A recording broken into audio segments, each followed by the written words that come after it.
What's going on, guys? My name is Tim Roswick, and today we're talking about soft skills. Now, you might be thinking, what the hell are soft skills? Tim, why do you bring up these random things? Soft skills are skills that help you interact with other people. If you apply for a job, you may need a specific skill in something like C++ or some kind of specialized knowledge, but soft skills are a little bit harder to define. They're skills that maybe you picked up growing up, maybe you didn't. Maybe, you worked with a bunch of people and you learned some stuff, or maybe you didn't. And that's what makes them harder to track down and harder to to learn, is because sometimes your upbringing or the people you interact with or your parents or whatever, just through your life, you didn't get exposed to learn some of these skills.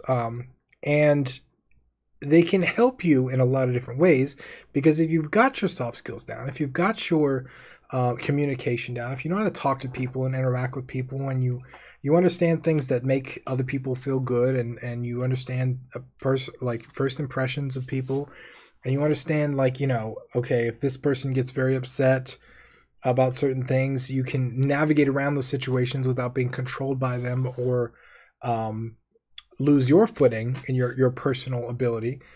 It goes a long way, and skills with interacting with people are extremely important. And I feel like in any kind of tech field, but game development especially, we've got a lot of people here on our channel that, me included, a long time ago, like, I still struggle with some of this stuff sometimes, but we don't really always know how to interact with people.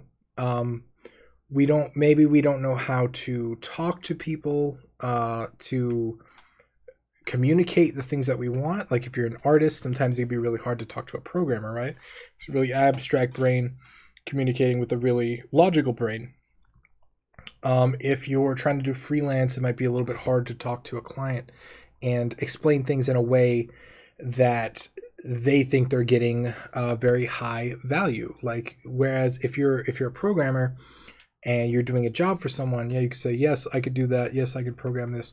Or you can kind of describe it in a way where, yeah, we can do it this way and this way and this way. So communication skills and soft skills are extremely important in anything that you do. In when you're working on teams, whether you're working with people, it doesn't matter, because people are always going to be involved in a project, right? Like, even in solo game development, so many people are still involved in the project. You need feedback. You need to contact people in the press.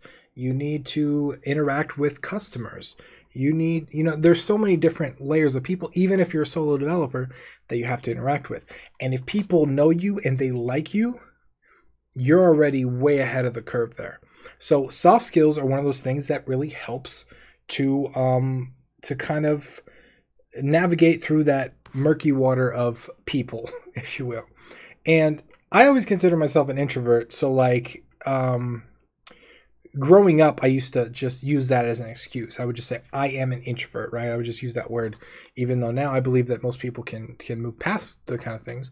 I believe that introversion now is just a lack of soft skills. It doesn't mean you don't enjoy your time alone, right? It doesn't mean any of that. I'm not saying that it's bullshit. I'm just saying that, like, it's something that I believe that you can gain skills for, and soft skills are where that comes in. So how do you gain soft skills? What do you do? How do you do this? Well, I feel like most people don't know how to communicate and talk to people out of a lack of experience. Most of the time, it's not a lack of empathy. Most of the time, it's not like some crazy, like, we've all seen the people that just talk over people because they feel like they're better than everyone else, something like that.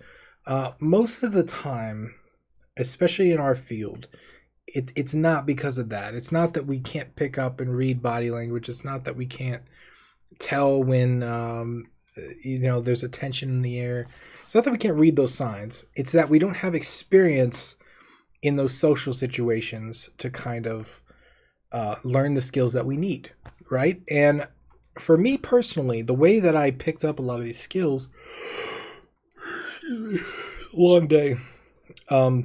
So the way that I picked up a lot of these skills was by going out and doing the things that scared me. I picked up a lot of the skills, business specifically. So Whereas I started when I started my marketing company, I was terrified to get on the phone. I was literally, it would make my heart beat so fast. I was scared to get on a phone call. I'd have to email people. They would call me and I would email them and pretend like I was a normal person and just be like, yo, I missed your phone call. I'm so sorry. How can I help you? Or something like that. And I would try and like communicate over email because I was just like I was terrified of the phone. And then when I got used to the phone, the same thing happened with in-person meetings. I would just be terrified of in-person meetings, so I'd always try and get them to go on the phone. But what I realized was like the more I did these things, the more I got used to them, the easier they became. And I know like we've all heard about this, we've all read it. You gotta do the stuff. Like we all want the quick tip to like get around this, or the easy way to do it, or like the top 10 things that you can do, or the 5 mistakes. We all want the marketing headlines for how to acquire these skills. But in reality, the only way to really acquire the skills is just to get the experience, just to talk to people, just communicate. And if you're looking to acquire these different skills, whether it's for like a job for your employer, because it does make you a more valuable person to employer for sure, but it also makes you a more valuable teammate for making an indie game on the side or whatever it is. I would just recommend that you join different group projects. If you're in school, there's plenty of different places you can do. You can join clubs. You can join different projects.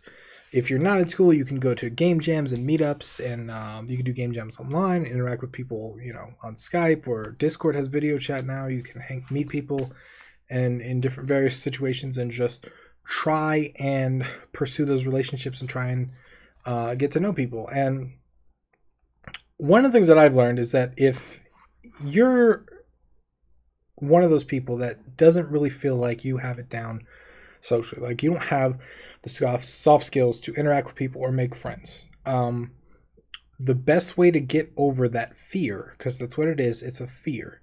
If you feel like you don't have the skills, you're not going to go out and try the thing, right? So it's like this self-rationalization of, I'm this way, so I'm not going to do that and put myself through that fear and humiliation or whatever it is. This is going to suck, but the best way to do it is to go into that fear and humiliation. And guarantee you, 99 times out of 100, it's not nearly as scary as you thought it was. People are very nice generally. They will be very open, especially if you share a passion like game development. Game development is a very passionate hobby. So it's something that you can make a lot of friends with very easily. You can interact with people. You can, kind of team up with them and do all the stuff. And that's the best way, I think, to kind of gain skills. But you have to go after it intentionally. You can't just hope that you acquire skills or wait till you get a job or wait till you get the hit game. You have to do it now. You have to start now, because I guarantee you this. You guys are watching me right now on the YouTube channel, right? I've been told that I'm interesting to watch. I've been told that, people like when I communicate my ideas and my opinions. But there was a time where I could not do that without getting afraid. There was a time where I could not be so articulate, where I could not put words into my mouth that were in my head. My mouth would freeze up even though my head was going 1,000 miles a minute. And me working with companies, me working with people, me interacting with people, me learning how to do the phone, me learning how to do in-person meetings, then me learning how to do on-camera stuff has helped me tremendously. And now I'm not even interacting with people now, but it comes across on camera because it's skills that I've acquired over time and how to interact with people. And it's such a valuable skill to learn in life because it's so important. And I wish more people would experience it, because growing up, I just thought I was broken. I thought I was just a dude that's not good at talking to people. And my brother was always fantastic at talking to people. And I was always jealous of that because I was like, oh, I want what he has, I want that. But now I know that it's just a matter of learning the skills. You just have to do the hard thing and learn the different skills. And once you do that, you can start to acquire the different skills. But it's going to take some embarrassment. It's going to take some hard things. It's going to take some a little bit out of your comfort zone, but it's worth it because it carries over in every interaction we have with people. It carries over in building an audience. It helps you with marketing. It helps you get your stuff out. It helps people want to like interact with you and help you. It helps with everything. So I highly recommend that you look into it. John Sonmez, the founder of simpleprogrammer.com, he's got a great book on this. It's called Soft Skills. You should look it up on Amazon. I'll link it down below. But it's a fantastic book, and I highly recommend you check it out. There are a couple different resources, too. If you want to look around on Google, there's a lot of different stuff on how you can learn this stuff. But it's extremely, extremely, extremely important. So that's all I got for you today. You got any questions on this? Any comments? If you've developed soft skills and you want to share something, leave it below. If you have any questions or you have yet to develop some soft skills and you're trying to learn, ask those questions down below. I'm always here for you guys. Once again, I'm Tim Rustwick, and I will see you tomorrow.